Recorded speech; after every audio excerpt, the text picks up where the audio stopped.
Elle a envoyé un message, je suis à Paris, ne m'attends pas. J'ai répondu, ne t'inquiète pas, je ne le ferai pas. Le divorce t'attend. Ma femme a envoyé un message, je suis à Paris, je serai de retour dans une semaine. J'ai répondu, j'espère que tu t'amuses bien avec lui. Un divorce t'attend ici. Je l'ai bloqué. Ensuite, ses parents ont appelé. Elle est rentrée à 2 heures du matin. Les clés cliquetant contre la console comme si elle voulait que je sois éveillé pour les entendre. Le manteau à moitié enlevé. Les cheveux imprégnés de l'air de la nuit.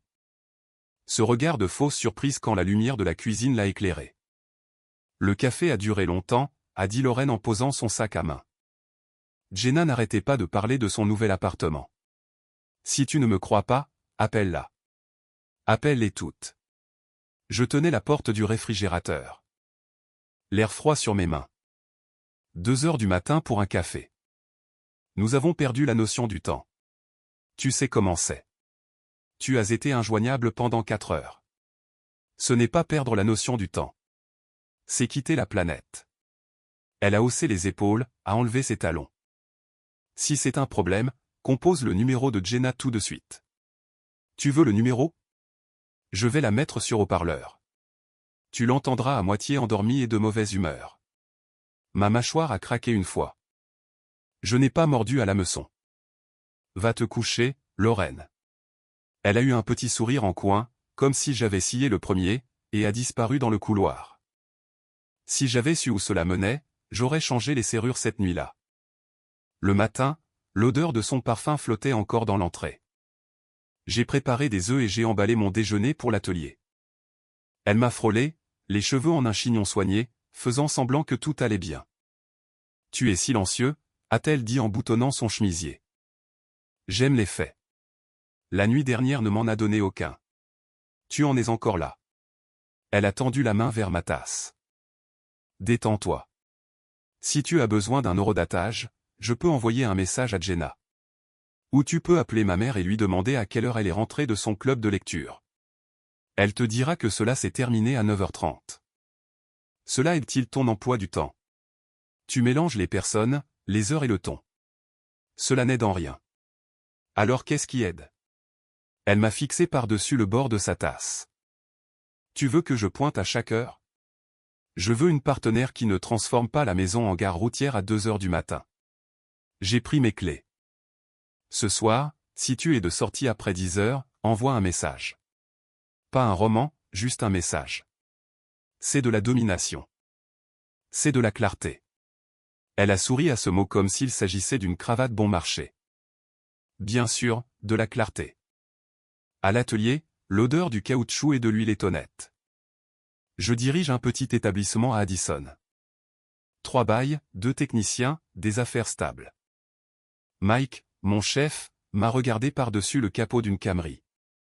On dirait que tu as dormi dans cette veste, a-t-il dit. Turbulence domestique, appelons cela des courants d'air intéressants. J'ai accroché ma veste au crochet. Il a essuyé ses mains. Elle ou toi? Elle. De retour à 2 heures du matin pour un café avec des amis. Mike a sifflé. Dans cette économie, le café est puissant. Je ne vais pas jouer au shérif. Je lui ai dit que j'allais obtenir des faits. Tu vas engager quelqu'un.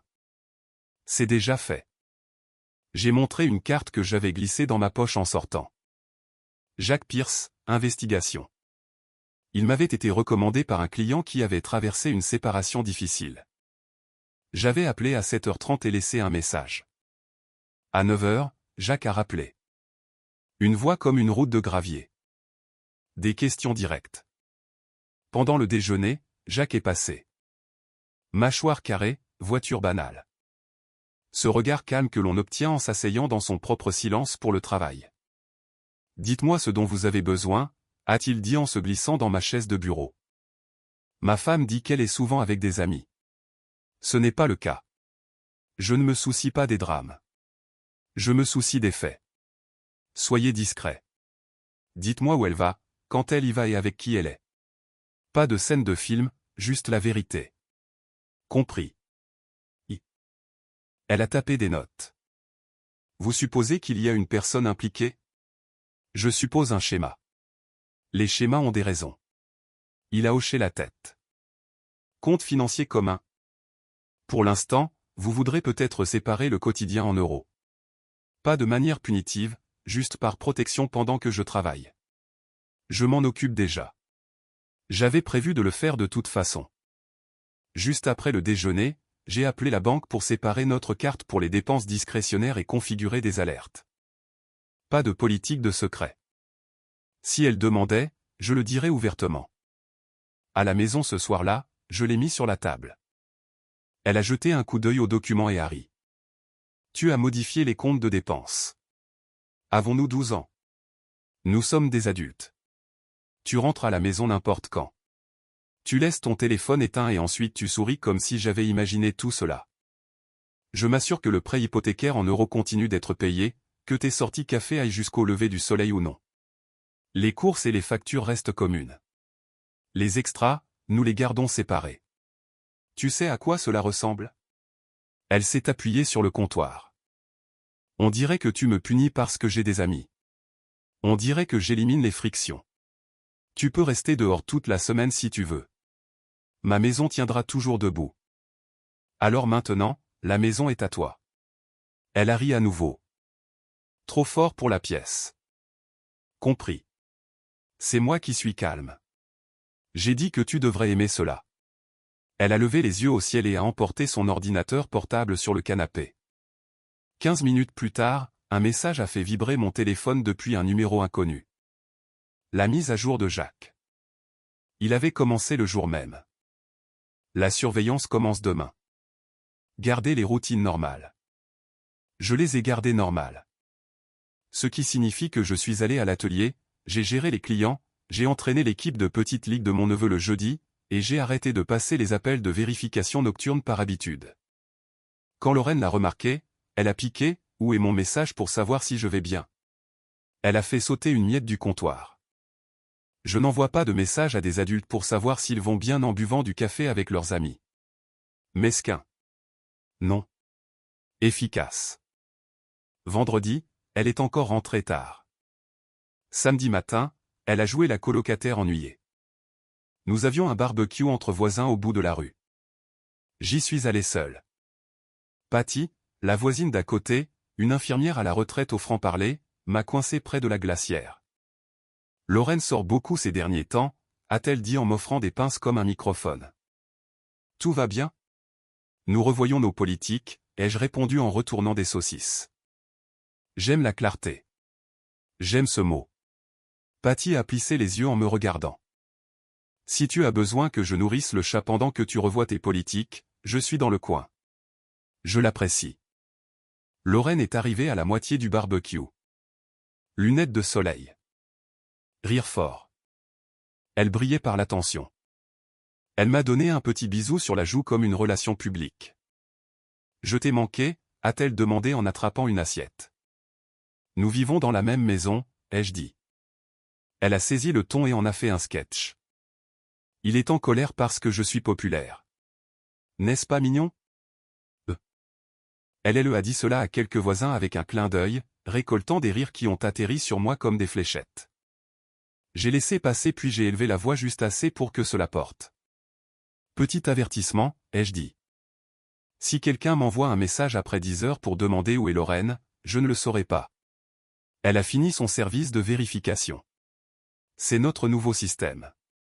Elle s'est arrêtée au milieu de son geste. Quelques visages se sont inclinés. Pas de scandale, juste l'air qui se refroidit d'un degré. C'était ma limite publique. Neutre. Énoncé. Pas de théâtre. Elle s'est penchée, chuchotant entre ses dents. Vraiment? Vraiment. J'ai ouvert une canette d'eau gazeuse et je la lui ai tendue comme une offre de paix. Elle l'a prise, a souri d'une manière trop large pour la foule, et s'est éloignée. 10 minutes plus tard, elle était animée. Encore une histoire bruyante sur l'appartement de Jenna. La vue sur la ville, les nouveaux canapés, le confort, les améliorations. Le petit thème que l'on remarque quand on écoute. Cette nuit-là, quand nous sommes rentrés à la maison, elle s'est adoucie. Elle est venue dans le garage pendant que je rangeais les chaises pliantes. Je n'aurais pas dû faire de toi une blague, a-t-elle dit en traçant du doigt une ligne sur l'établi. C'était mesquin.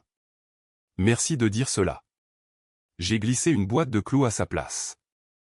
J'enverrai un message quand je rentrerai tard. Heureux. Elle a levé les yeux. Oui, ai-je dit. C'est un début. Nous avons eu 48 heures solides. Dimanche, nous avons même cuisiné ensemble.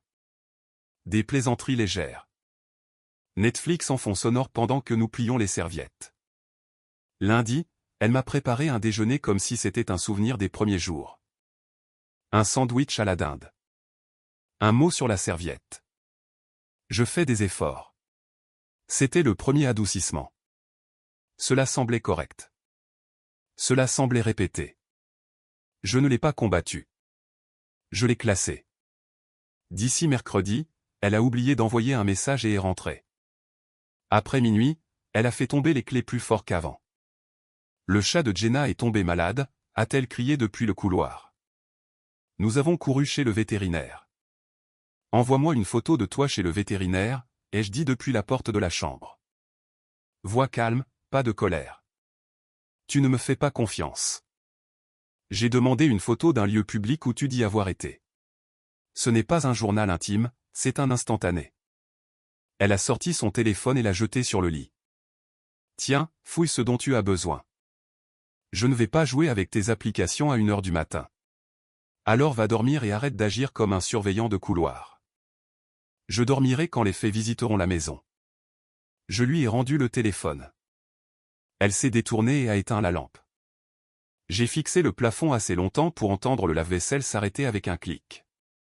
Jeudi après-midi, Jacques a appelé. Je suis sorti de la baie. De la graisse sur mon articulation. Il y a du mouvement, a-t-il dit. Les schémas de votre femme sont constants. Lundi, déjeuner à Riverwalk avec un homme grand à la fin de la trentaine. Mardi, salle de sport ensemble. Mercredi, une promenade en voiture jusqu'à Naperville. Ils se sont garés et ont parlé pendant 1 heure. Aujourd'hui, elle l'a rencontré dans une agence de voyage sur Jefferson. Agence de voyage. Les mots semblaient appartenir aux années 90. Oui. À l'ancienne. Ils ont récupéré un dossier. J'ai des photos. Voulez-vous-les maintenant ou à la fin de la semaine? Envoyez-les maintenant. Je lui ai envoyé mon adresse email par message et je me suis tenu derrière l'atelier, appuyé contre le mur en parpaing. Il a envoyé un ensemble qui donnerait de nouvelles dents au calme de n'importe qui. Pas de gestes déplacés, juste un langage corporel qui exprimait la familiarité. Les têtes proches, des sourires privés qui n'étaient pas les miens. À l'agence de voyage, il tenait une brochure glacée avec la tour Eiffel sur la couverture. Je suis rentré et j'ai terminé un travail sur des freins comme si je n'avais rien vu. À 6 heures, j'ai conduit jusqu'à la maison, j'ai fait griller du poulet, j'ai mangé au comptoir. Lorraine était chez Jenna. Si j'appelais, Jenna répondrait-elle et improviserait-elle? Peut-être. J'ai posé mon téléphone face vers le bas. Vendredi à 10h12 du matin, pendant que je serrais des écrous, Jacques a rappelé. Mise à jour, a-t-il dit. Elle est au terminal 5 de OR avec le même homme. J'ai des photos d'eux au comptoir d'enregistrement. Il a fait rouler leur sac. Ils se tiennent la main. Ils viennent de passer la sécurité. Destination. Ma voix est sortie stable, comme une ligne de niveau. Paris. Je joins la photo des cartes d'embarquement. Porte qu'à quelque chose. Le vol part à 11h15. J'ai regardé à travers les portes de la baie vers le parking. Ciel bleu. Rien de dramatique. D'accord. Vous voulez que je garde un œil jusqu'au décollage? C'est suffisant. Envoyez-moi les photos sur mon email dans 1 minute. Il a raccroché. Je suis entré dans mon bureau, j'ai fermé la porte et j'ai ouvert la boîte de réception. C'était là, elle marchant vers le comptoir avec lui, la tour Eiffel sur le panneau numérique derrière eux comme une chute de blague. Leurs mains jointes dans la file d'attente vers les détecteurs de métaux. Une photo montrait sa tête penchée sur son épaule comme si elle montait dans un bus pour une colonie de vacances. À 11h04, un message a vibré. Salut bébé, a tapé Lorraine. J'ai décroché une offre incroyable de dernière minute. Paris avec les filles. Ne t'inquiète pas, je serai de retour dans une semaine. C'était trop beau pour laisser passer. Nous ferons un FaceTime depuis l'hôtel. Je t'aime. J'ai fixé le message. Le timing aurait pu être drôle si on vivait dans une sitcom. J'ai répondu sans rage, sans ponctuation au-delà de ce dont j'avais besoin. J'espère que tu t'amuses bien avec lui. Il y aura des papiers de divorce qui t'attendront à ton retour. 3 points sont apparus, ont disparu, sont apparus à nouveau. Je les ai regardés de la même manière que l'on regarde un thermomètre. Le téléphone a sonné. J'ai laissé sonner. Un autre appel. D'autres messages ont commencé à arriver. Tu es sérieux? Qui est lui? Réponds-moi maintenant. Tu es folle. Je suis avec Jenna et Claire. Tu te rends ridicule. Je l'ai bloqué. Pas pour le bruit, pour la politique. 10 secondes plus tard, un email a sonné. Sujet, appelle-moi. J'ai fermé l'ordinateur portable. À la baie, Mike a passé la tête. Ça va, patron? Ça va aller. J'ai vérifié l'emploi du temps. Je sors pendant 1 heure. Toi et Louise pouvez gérer le F-150. Il a vu quelque chose sur mon visage qui disait « Ne demande pas ». On s'en occupe. J'ai conduit jusqu'à notre banque. J'ai retiré mon nom de chaque carte qui finançait quoi que ce soit qu'elle pourrait dilapider sur un coup de tête. J'ai configuré des alertes sur mon téléphone uniquement. J'ai transféré notre fonds d'urgence en euros sur un nouveau compte et j'ai laissé intact tout ce qui était nécessaire pour les factures standards. Ensuite, j'ai conduit jusqu'à la maison de ses parents. Ed et Marlène vivent à 15 minutes, une maison de plein pied propre avec une pelouse qui pourrait être coupée à la règle. Ed m'a accueilli sur le porche, s'essuyant les mains comme s'il avait attendu un projet. Mon ami, a-t-il dit, quoi de neuf? Votre fille est à l'étranger avec un homme, ai-je dit. Elle vient d'envoyer un message disant qu'elle est à Paris avec les filles. Je voulais que vous l'entendiez de moi et non à travers la portée de ses larmes plus tard. Ed a cligné des yeux. Quoi? Ne spéculons pas. Je vais vous envoyer les photos que j'ai obtenues d'un professionnel. Je ne suis pas ici pour le drame. Je suis ici pour votre soutien quand elle atterrira. Marlène est arrivée à la porte avec un torchon. Du soutien pourquoi? Des limites, ai-je répondu. Je vais mettre fin à ce mariage proprement. Pas de cris. J'ai déjà bloqué les euros discrétionnaires. Je vais emballer ces affaires et les apporter ici si vous êtes d'accord. Je préférerais qu'elle ne revienne pas chez moi comme si de rien n'était. Marlène a mis une main sur sa poitrine, puis l'a redescendue comme si elle s'était surprise à faire quelque chose de théâtral. Nous devons parler à Lorraine. Vous en aurez l'occasion quand elle atterrira. Elle dira que ce n'est pas ce que cela semble être. Elle m'insultera pour l'avoir découvert.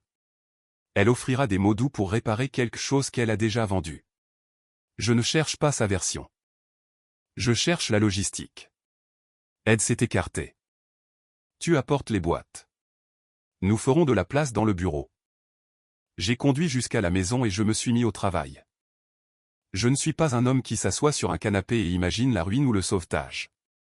J'ai sorti ses valises, j'ai plié ses vêtements en couches soignées, j'ai scotché des boîtes avec les ustensiles de cuisine qu'elle avait apportés dans le mariage et la petite décoration qu'elle aimait.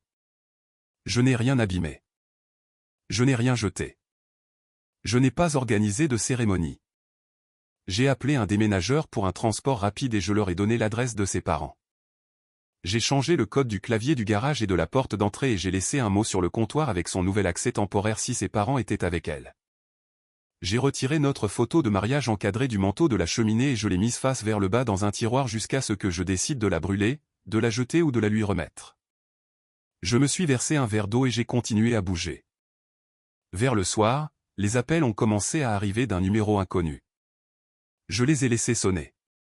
Puis le téléphone fixe a sonné. Je le garde uniquement parce que des parents plus âgés l'utilisent encore. J'ai répondu. Marlène, tendu. Pourquoi Lorraine nous envoie-t-elle des emails en larmes? Elle dit que tu l'as bloquée et que tu as menacé de divorcer sans raison. Est-il arrivé quelque chose? Je vous ai envoyé un email il y a 10 minutes avec les photos, ai-je dit. Vérifiez-le, puis rappelez-moi. Ils ont raccroché rapidement. 5 minutes plus tard, le téléphone a sonné à nouveau. La voix d'Ed était différente. Fils, ces photos. Je sais. Elle a respiré fort dans le téléphone puis s'est corrigée. Nous serons chez toi quand elle reviendra. Quand rentre-t-elle? Elle a dit dans une semaine. Jacques confirmera le vol de retour. Qui est Jacques? Le professionnel qui a pris les photos. Ne vous inquiétez pas pour lui. Inquiétez-vous de l'histoire de votre fille quand elle entrera avec un bagage à main plein de souvenirs et un scénario. La voix de Marlène est intervenue, toute petite. Je suis désolé que tu vois cela. Je ne suis pas désolé. Je suis informé. Apportez des boîtes demain matin. Je déposerai le premier chargement ce soir. La première illusion de changement était déjà venue et repartie. Le déjeuner, le mot, le ton doux. Elle avait essayé la tendresse comme une veste de taille trop grande et l'avait enlevée dans la file de sécurité de l'aéroport. La seconde viendrait plus tard, bruyante, quand elle réaliserait que le public avait changé. Jacques m'a envoyé un message samedi. Elle et l'homme se sont enregistrés dans un hôtel du 6e arrondissement. Vol de retour confirmé vendredi prochain. Ensuite, il a envoyé un ajout discret, vous avez fait le bon choix. Lundi, Lorraine a trouvé un ancien fil de mai et a réessayé. Ce voyage n'est pas ce que tu penses. Jenna s'est désistée à la dernière minute, alors Claire a demandé à son collègue de venir. Nous ne pouvions pas perdre l'argent des réservations en euros. Nous sommes 4. Tu sais comment c'est. Je n'ai pas répondu. L'email est une danse lente et je ne dansais pas. Mardi, un fleuriste a essayé la porte avec un grand bouquet. Je lui ai dit de le retourner à l'expéditeur. Mercredi, un colis est arrivé avec une écharpe et un mot. Un peu de Paris pour toi. J'ai apporté la boîte sur le porche de ses parents et je l'ai laissée là sans sonner à la porte. Jeudi, un ami commun, Gab, a envoyé un message. Mec, Lorraine panique. Elle dit que tu as employé la méthode forte. Tu veux parler? Je l'ai appelée. Elle dit où elle est. À Paris apparemment, avec les filles, avec un gars qui n'est pas moi. Elle t'a raconté la moitié de l'histoire exprès. Ne sois pas un messager. Reste neutre. Gab est un humain décent. On pouvait l'entendre s'aligner. Compris. Tu as besoin de quelque chose? Vendredi après-midi.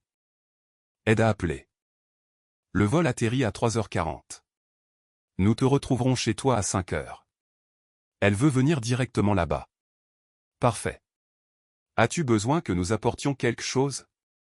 Apportez la voix que vous avez utilisée quand elle vous a menti à 16 ans à propos de la porte du garage. Ed a toussé quelque chose.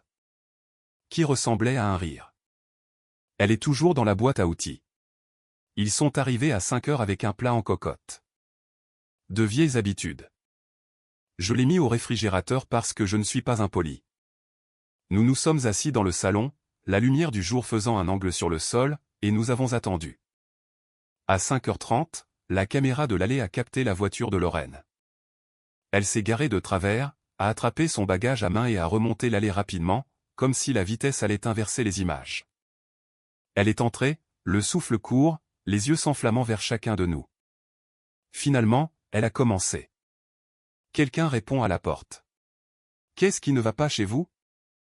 Assieds-toi, ai-je dit en montrant la chaise en face de nous. Elle ne s'est pas assise. J'ai essayé d'appeler. Tu m'as bloqué. Tu m'as humilié devant mes amis. Comprends-tu comment? Assieds-toi, a dit Ed, simple et ferme. Cela l'a arrêtée. Elle s'est assise. Le menton haut. D'accord. Donc, c'est un tribunal maintenant. Non, ai-je dit.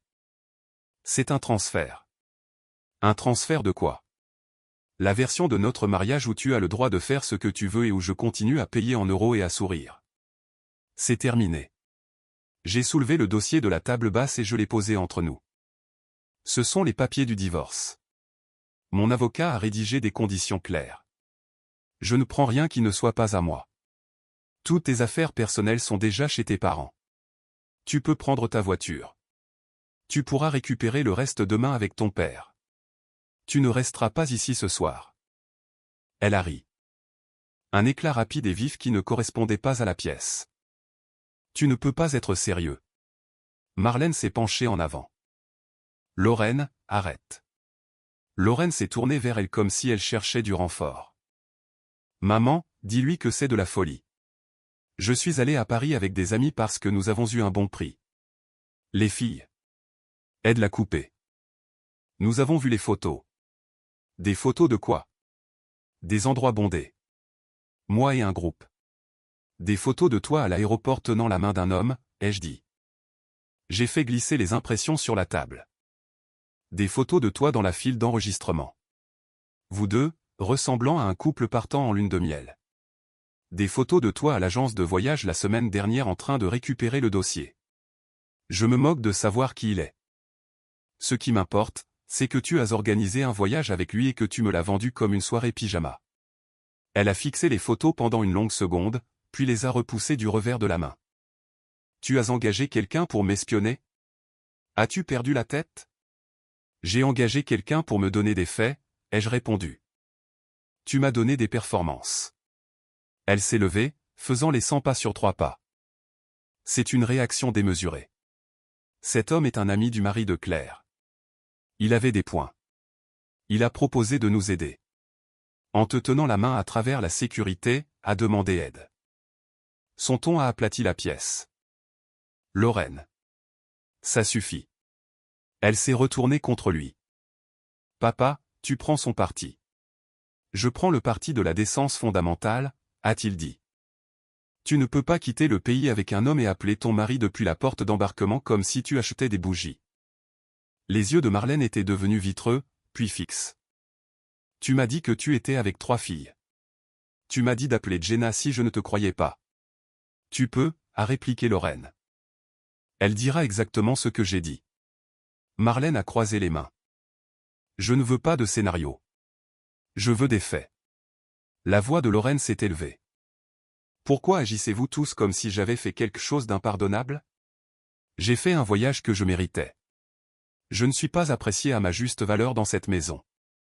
Il ne prévoit jamais rien. Il ne. Arrête de compter mes péchés pour couvrir les tiens, ai-je dit, ni fort, ni doucement. Nous avons tous des défauts. Aucun des miens n'est monté dans un avion. Elle a essayé de changer d'angle. Donc, nous avons fini parce que tu ne t'es pas senti respecté pendant une semaine. C'est ce que tu te dis.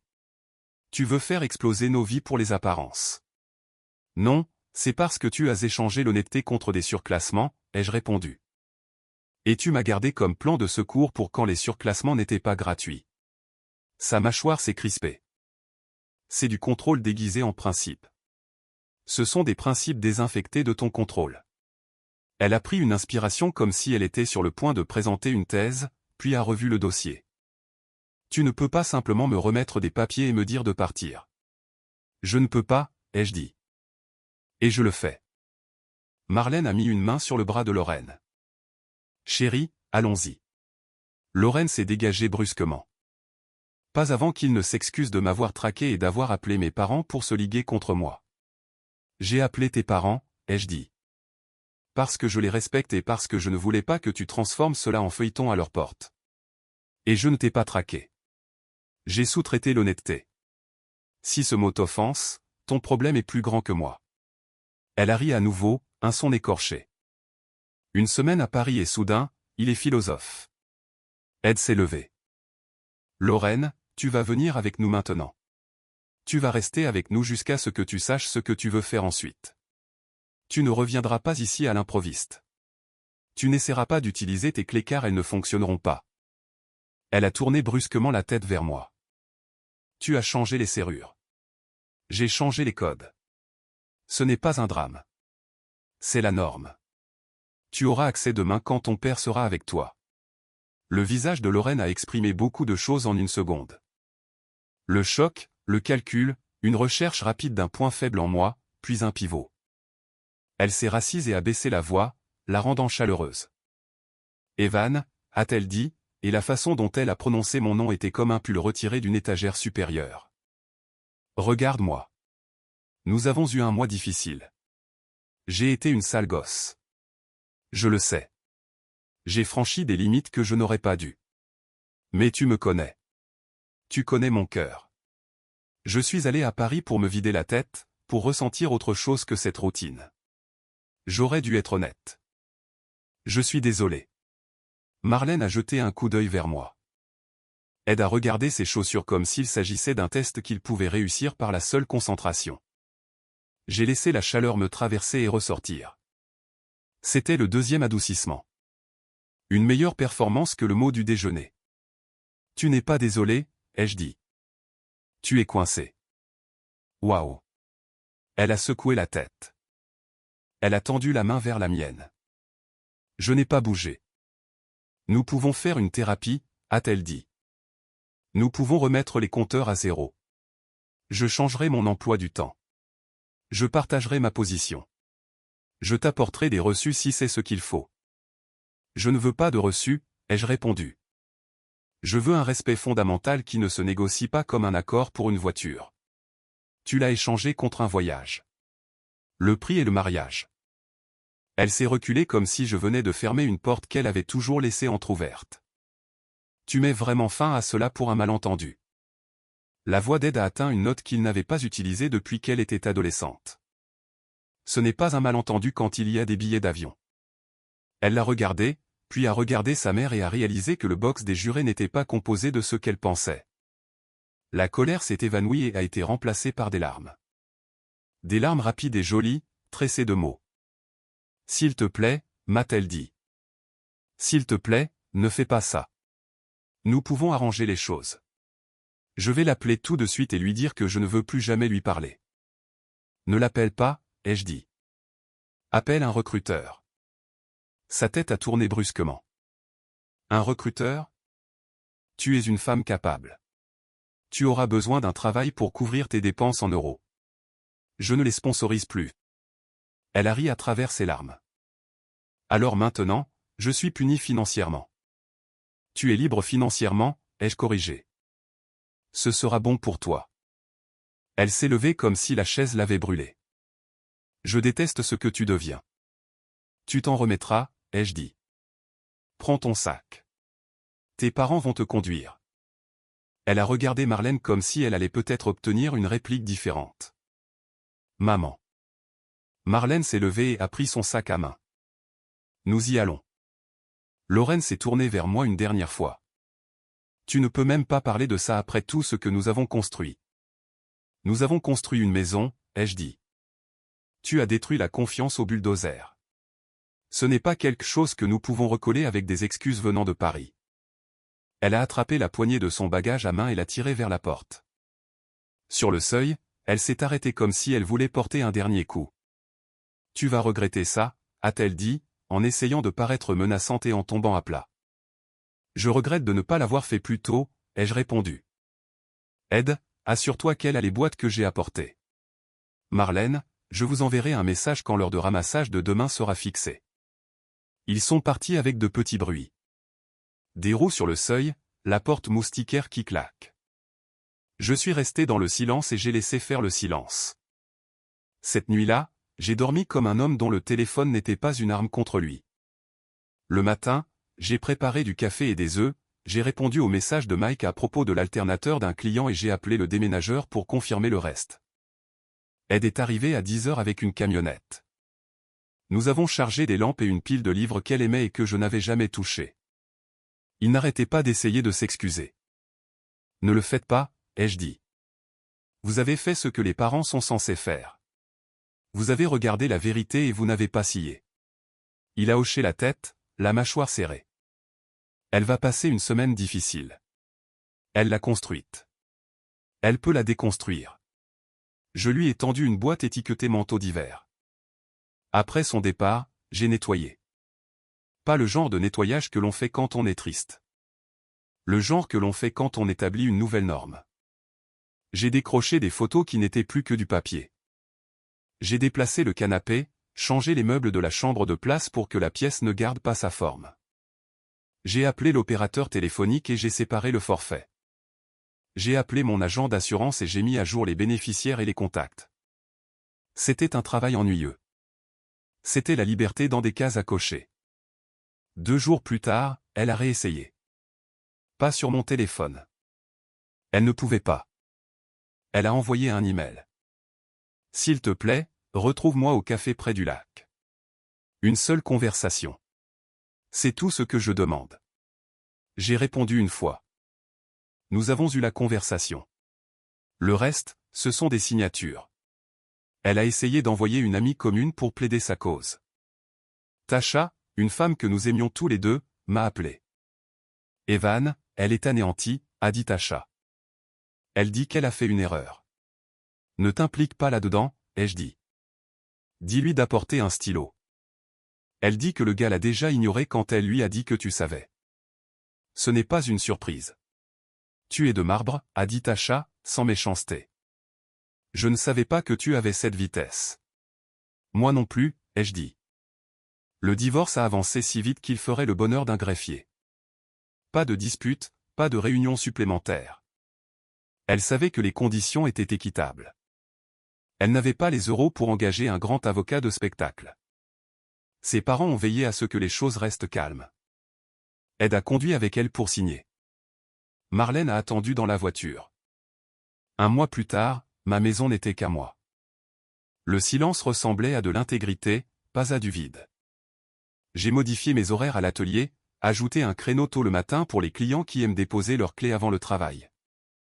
Mike a remarqué que je respirais plus facilement.